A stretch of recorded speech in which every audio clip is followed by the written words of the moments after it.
What's going on, guys? Joey here, and today we're going to talk about copying other people's technique. Everybody does this. Um, Everybody does it. They all look at people that they think have similar leverages to them, and they try to copy them. So I'm going to talk about that a little bit, give you guys some things to watch out for when it comes to doing things like that. And I do believe that you can try to mimic people in a certain way, and it may translate very, very well to you. But at the end of the day, anytime it comes to a program, technique, nutrition, anything like that, you got to kind of see what works best for you and then go from there. So just to give you guys an example, start off with myself. I was a good squatter. And I really try to model a lot of my squat after Dennis Cornelius. If you guys know who he is, great. If you don't, look him up. One of the best 120s ever. He does squat different than me. We are not the same. But there were things that he did that I really liked about the way that he squatted. In terms of him, we were both flat-footed squatters. The toe angle, the bar placement, how we like set up in the beginning, things like that. And then you kind of put your own spin on it. You kind of just find out like what works best for you, and you just kind of go from there. I had a question yesterday. One of my girls asked about my lifter and then a different lifter and said, hey, I feel like I have similar leverage to them. They're actually all the same height. And like when I deadlift, I try to cue like how they do it. And I think everybody's limb lengths are going to be slightly different. There's going to be some people that have like no torso at all, super long legs and super long arms, and they're going to just like literally be like a deadlift jack, right? When they deadlift. Some people, they may have similar leverage, maybe a little bit longer torso, maybe a little bit shorter arms, but they have like way thicker legs, right? And they're gonna have to deal with some obstacles when it comes to that. Other lifters are really, really good at pulling like sumo reps, like they just bang them out. And then when it comes to actually translating to the platform, they just don't do that. It just doesn't happen, right? And it's something to watch out for because you're gonna see these really impressive lifts. Social media lifting could be like another video I might do, but yeah, you watch these really impressive lifts and people, it just doesn't translate, and it can give the perception of something that they should be emulating when in reality, I mean, you just can't. It's just not gonna work. But what I told her was, if you're doing these cues, so I give her the cues, and then it doesn't really matter, like, aside from that. Like, if you're doing the cues that work for you, maybe you don't like this one, maybe try that one. Eventually, like, cues are fine when you're trying to figure something out, but then after you get it down, like, you don't want to be thinking when you lift. When it's meet day and you step on the platform, your mind should just be, like, flow state. Like, I'm literally just going to go with my natural technique, and everything's going to work out. If you can get to that point, you're going to be very hard to beat because you're going to be very consistent and you're going to have a lot of confidence and faith in what you do. Well, I got to a point in my lifting where I didn't care what nobody was saying about nothing in my lifts because I was very happy with like where my bench and my squat were at. My deadlift took longer, but once I was like, okay, this is my anatomy, this is what I'm going to have to deal with. Then it became much easier for me, but in the beginning it was definitely like frustrating to like accept, like, bro, you got like the shortest arms ever, like insanely long torso and like really powerful legs, and your back is just gonna crinkle every time you try to pull something super heavy. So building off of that, knowing your own body and knowing what to accept and try to improve, I think can be really, really useful for lifters. So for example, if you look at a lifter that is an amazing squatter, like if you look at Amanda, Russ, Jesus, they maybe even Sonita, maybe a little bit less. they all squat similar but somewhat different. For example, Sonita has a really, really strong back. Her stance width is perfect, but she has a little bit of like she tips forward a little bit when she squats, but it doesn't really matter because she's staying over midfoot. Her body's gonna bias those really strong muscles, and it's not a problem. Like, but that's something that we've learned. Like, okay, this is how we want her to do it, right? She's the best in the world. No one's gonna tell her nothing, right? Jesus, he's very upright, pretty upright when he's in the hole. Amanda's the same way. Russ, as Russ is too, bends over a little bit. But they all have very similar traits that enable them to lift such heavy weights in the squat, and myself included. Somebody might look at them and say, ooh, I need to be really upright like Jesus in the hole, or, you know, Russ or whatever. But no, not for you. For you, you should actually not do that, because if you try to do that, what's gonna happen is as you descend into the hole, you're gonna arch your back like crazy because you think, oh, I need to stay upright, I need to stay upright. When in reality, if you would just like brace your core, keep your spine straight, and let your body kind of do what it needs to do, you would hit depth a lot better. You'd be way less injury prone. You wouldn't be hurting your back. And there's just like 1,000 million things that are going to go better for you versus trying to squat like somebody else because they're a really good squatter. You got to understand, like, another thing, like, look, let's use Russ as an example. Really jacked legs, like probably the most jacked legs definitely of any 83, probably of most of the 93s, right? Like super buff legs. Sumo becomes a problem from us because our hands are gonna have to overcome that. We have to literally just like fight through all that friction, right? His arms are decently long, but his legs are really, really, really big. Now, maybe one day it's just, we move up a weight class, that's just not, it's just not gonna, I'm not saying never say never, but it's gonna be a tough thing, right? Versus, if we take like the angle of, I believe his name is pronounced Ade, however you want me to say it, my man, let me know, correct me in the comments. When he starts the sumo deadlift, he can initiate the pull extremely upright to the point that it allows him to use even like a finger grip, right? The bar is just literally just like hanging on the edge of his fingers. And when he does that, his torso angle is here. He's going to go to lockout right here, right? So starting here, and he's going here. So his hand can hold the bar super low in his fingers, and he doesn't have to worry about a conventional deadlifter that's going to start here, and they're going to go all the way up, rotate back like this, right? Got to get his shoulders back behind the bar. Vertical is where you're pushing it. Right there is probably okay.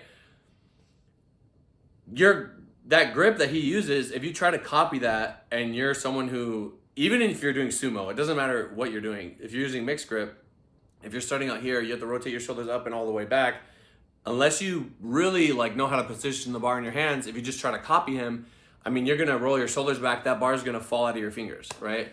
Now there are some lifters that I think they should try to emulate that because they have such an upright position when they start, but it's something you got to practice. I'm trying to think of another example. On the bench, everybody's got super varying positions on bench. Some people are going to be way more mobile than others. They're going to be able to touch their ribs to the bar. They're going to descend down, and they can get a big sink. They get a lot of compression in their ribs, and their range of motion is just going to be like perfect. Like they're just hitting elbow depth, and they're super cheating the weight, and they're able to lift like so much more. Whereas others, you have no arch. Like you literally couldn't even copy them even if you tried, and your elbow is literally like, 30 degrees below like where it needs to be, right? Like if you're supposed to be straight flat, 30 degrees below that, like you're not even benching remotely the same. This joint for you may be way longer or shorter than someone else. So you just got to kind of know that. You have to be aware that, and I think a lot of young guys, they gravitate towards young guys as well that are just like very, very good. Let's use like Joebouring, for example. Joe's like 21, 22, something like that.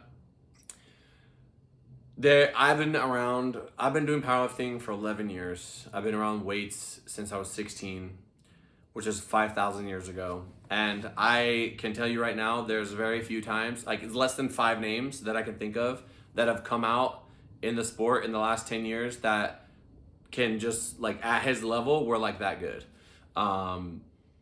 In terms of like just his ability to be so, I would say he puts on good muscle for his size, and he has enough like solid leverage. Plus he's practiced it a long time. His hook grip is really, really solid, and he can just, he understood the training aspect and the progression and how things are supposed to go at a younger age. Like let's say he was really invested like 17, 18, right? Which was, yeah, like around the COVID era, something like that. Or maybe just after. By then, you know, I've already been around a couple years. A lot of other entities that put out informative content have been out for many, many years, like more updated content, right? Like relevant, I guess you could call it like somewhat science-based, but more so just like we figured it out over the years, right?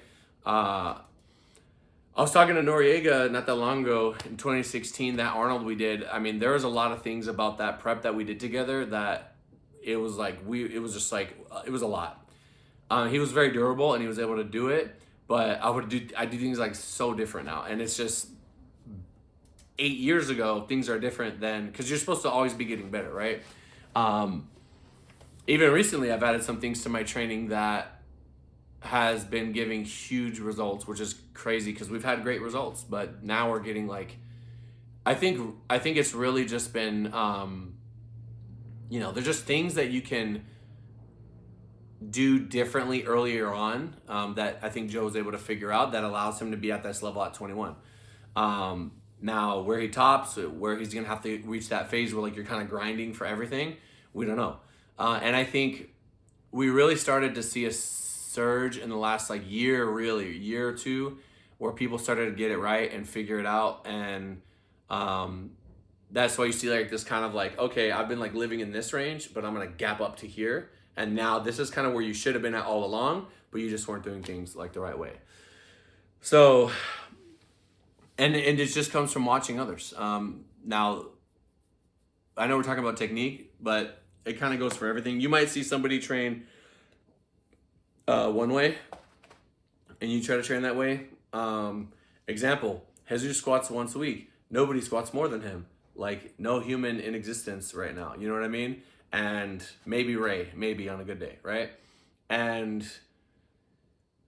if you try to copy his training, you will probably do okay, but you might not be doing enough. Now, I think I could adjust that if I was limited to 1 squat, 1 deadlift, 2 bench, and I could probably get most people to progress on it, but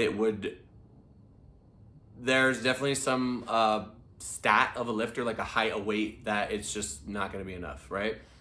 There's also other lifters, and this is the more dangerous side, that they do way more than most people need to be doing, but it works really, really well for them. And if you try to copy them out the gate, you're going to fall to pieces. So you got to kind of find out what works best for you. I would say start moderate, try one way. You know, we have a bunch of squat shoes over there. You know, try the flats, try the heels, try all the things, adjust your feet, see how they feel, see what feels more stable, see what feels stronger. And then you just kind of troubleshoot from there. And then you end up with something that works. For myself, I can bench this finger, this finger, this finger. I don't know if I've done competition with this finger, but I've done all these 3 and I've hit like 200 to 210. I think my strongest might be index finger, where I hit 215, but I can't really do 215. I can't really do that grip all the time because it just puts a lot of pressure on my pecs, even though like I'm strong from it. I think I just have a really powerful chest and like super, not weak triceps, but like it's just not the same. And there's just a lot of that distribution is going into the pec. That stress distribution, if you want to call it that. But yes, what's the main takeaway from this video? There are some things you can take away from others when you look at them, and you can maybe pick up on those things and try to apply it to yourself. But you also have to know yourself enough to know when you're gonna like screw yourself up if you try to just blindly copy someone. Because that's like their body types can be similar, but they're never gonna be exactly the same.